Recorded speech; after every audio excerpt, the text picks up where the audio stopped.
Assalamualaikum warahmatullahi wabarakatuh. Perkenalkan, nama saya Willa Afrilia dengan NIM R1C121112.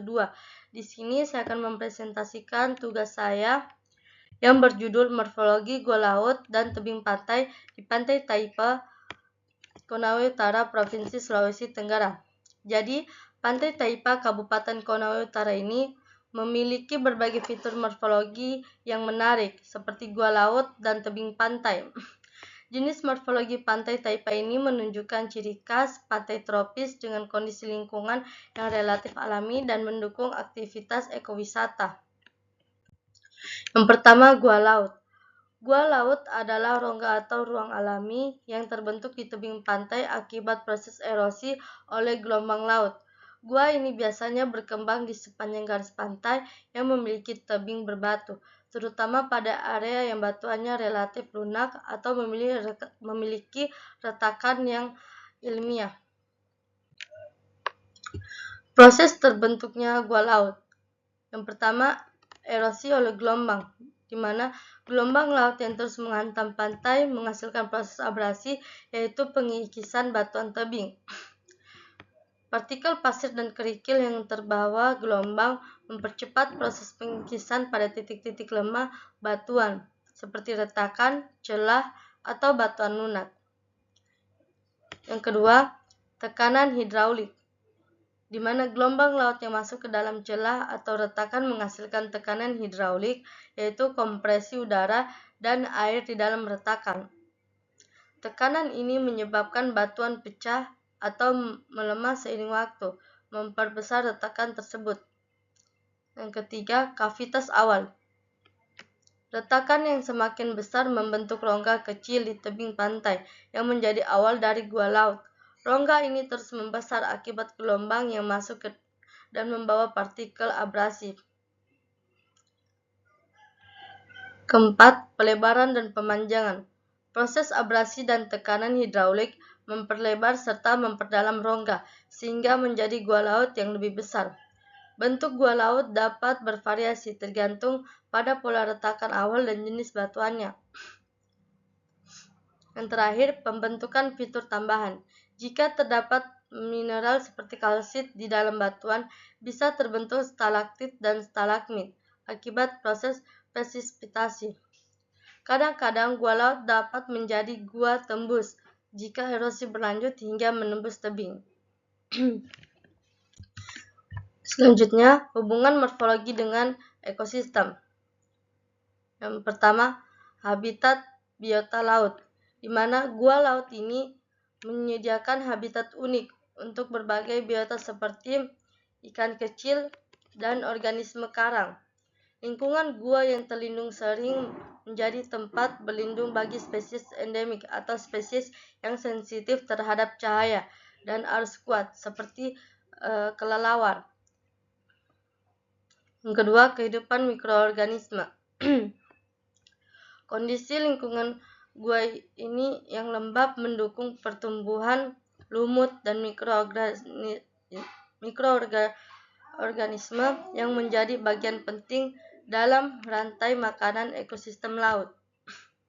Yang ketiga, ekosistem terpadu, di mana gua laut ini sering menjadi penghubung antara ekosistem laut terbuka dengan ekosistem pesisir, seperti mangrove. Selanjutnya, hubungan morfologi dengan lingkungan fisik. Yang pertama, pengaruh gelombang dan pasang surut. Morfologi gua laut mempengaruhi aliran gelombang dan arus lokal yang dapat menciptakan kondisi unik di sekitar gua, seperti pergerakan sedimen dan pola arus. Hal ini juga berdampak pada distribusi organisme di area tersebut. Yang kedua, kondisi Pantai Taipa.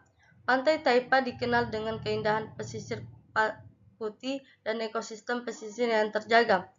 Gua laut di sini dapat menjadi indikator kondisi lingkungan fisik seperti tingkat abrasi dan stabilitas batuan di daerah pesisir. Selanjutnya, morfologi yang kedua yaitu tebing pantai, di mana pantai Pantai tebing ini adalah formasi geologi berupa dinding curam atau hampir vertikal yang terbentuk di sepanjang garis pantai akibat proses erosi, pelapukan, dan pengangkatan tektonik. Tebing ini biasanya terdiri dari batuan keras seperti batu kapur, granit, atau batu pasir yang tahan terhadap erosi meskipun bagian bawahnya sering tergerus oleh gelombang laut. Selanjutnya, proses terbentuknya pantai tebing. Pertama, aktivitas geologi awal, di mana pengangkatan tektonik aktivitas lempeng tektonik mengangkat daratan di dekat garis pantai yang menciptakan formasi batuan yang menjadi dasar tebing. Proses ini sering terjadi di wilayah yang berada di zona tektonik aktif atau daerah dengan sejarah vulkanik. Jenis batuan ini tebing pantai yang biasanya terbentuk dari batuan keras seperti batu kapur, granit, atau batu pasir yang lebih tahan terhadap erosi dibandingkan material lain seperti tanah liat atau pasir. Yang kedua, erosi oleh gelombang laut, di mana abrasi gelombang laut yang terus-menerus menghantam kaki tebing mengikis batuan, terutama pada zona pasang surut. Proses ini menciptakan rongga atau cerukan di bagian bawah tebing, membuatnya menjadi tidak stabil. Variasi pasang surut ini meningkatkan intensitas gelombang yang menghantamkan tebing, mempercepat erosi di bagian bawah tebing. Arus dan sedimen ini membawa pasir dan batuan kecil yang bertindak seperti amplas, mempercepat proses abrasi. Yang ketiga, pelepukan batuan, di mana pelepukan fisik perubahan suhu ekstrim pada siang atau malam menyebabkan batuan mengalami ekspansi dan kontraksi yang memicu retakan. Pelepukan kimia, air laut yang mengandung garam mempercepat pelarutan batuan, terutama batuan kapur, sehingga memperlemah struktur tebing. Pelepukan biologis, organisme seperti lumut dan akar tanaman juga berkontribusi dalam merusak permukaan batuan. Yang keempat, longsoran dan penyesuaian struktur. Runtuhan batuan ketika bagian bawah tebing terkikis cukup dalam, bagian atas menjadi tidak stabil dan akhirnya runtuh akibat gravitasi. Material yang runtuh kemudian terakumulasi di dasar tebing, tetapi gelombang laut akan kembali mengikisnya. Pengulangan proses erosi pelapukan dan longsoran terutama berulang, membentuk dinding tebing yang curam dan menjadikannya lebih tinggi atau lebih tajam. Yang terakhir, pengaruh waktu dan faktor lingkungan, di mana pembentukan tebing pantai membentuk waktu yang sangat lama tergantung pada kekuatan gelombang, jenis batuan, dan kondisi lingkungan. Daerah dengan iklim basah atau gelombang tinggi cenderung memiliki tebing pantai yang lebih aktif mengalami erosi dibandingkan daerah dengan iklim kering.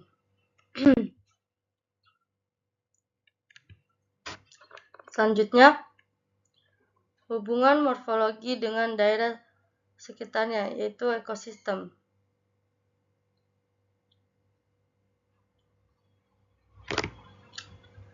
Yang pertama, habitat spesifik. Tebing pantai sering menjadi habitat bagi spesies flora dan fauna tertentu, terutama yang mampu beradaptasi dengan lingkungan ekstrim.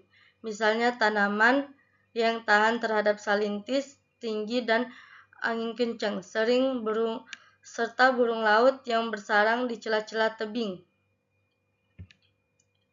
Yang kedua, keanekaragaman hayati.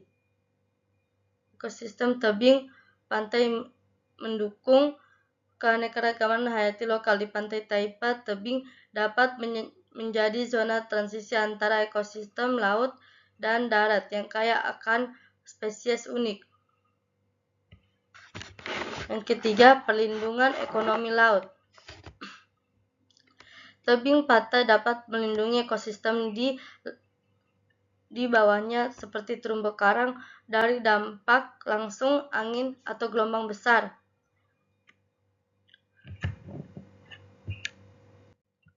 Selanjutnya, hubungan morfologi dengan lingkungan fisik. Yang pertama, proses geomorfologi, di mana tebing pantai mencerminkan proses geomorfologi aktif seperti abrasi, perlapukan, dan longsoran.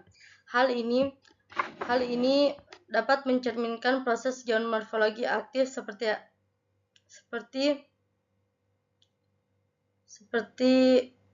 hal ini membentuk pantai dan dinamika sedimentasi di sekitar pantai Taipa. Yang kedua, stabilitas pantai. Tebing pantai yang stabil berperan dalam menjaga struktur pantai dari abrasi lebih lanjut. Namun, tebing yang rentan longsor dapat menyebabkan perubahan garis pantai. Yang ketiga, pengaruh pada hidrodinamika, di mana tebing mempengaruhi pola gelombang dan arus laut di sekitarnya yang berdampak pada distribusi sedimen dan kehidupan laut. Mungkin itu saja yang dapat saya sampaikan, lebih dan kurangnya mohon dimaafkan. Wabillahi taufiq wal hidayah. Wassalamualaikum warahmatullahi wabarakatuh. Sekian, terima kasih.